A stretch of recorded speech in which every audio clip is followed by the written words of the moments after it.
20 litre देशी मद सह बाइक जबत जड़े गिरफ।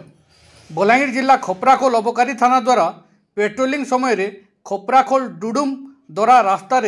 जड़े व्यक्ति बाइक रे किछि नहीं जाउथबा देखि अटकाई तदन करथबा बेले सेथिरे गोटे ट्यूब रे 20 लिटर देशी रंधा मद चालन होउथबा जानिबाकु पाइथिले। बेआईन देशी मद रंधा चालन अभियोग रे खपराखोल थाना डुडुम दरा गाँव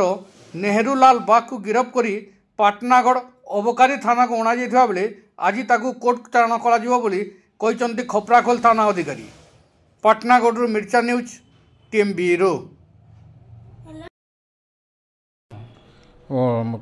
मुझे केशव धरुआ खपराखोल अबकारी बाबू मुझे मोर स्टाफ मान को लेके जाइए पेट्रोलिंग ड्यूटी जाइए आज 8 घंटा समय सकाल सेने डुमडुम दोहा पाखरे पेट्रोलिंग ड्यूटी कर समय जड़े व्यक्ति गोटे मोटरसाइकिल आसुवा समय तार पछरे किसी ओजनिया जिनिस थिला ताको मो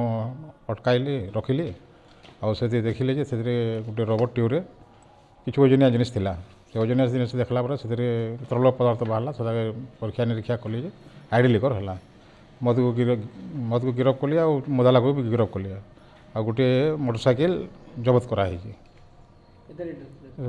20 लिटर से मद अच्छी।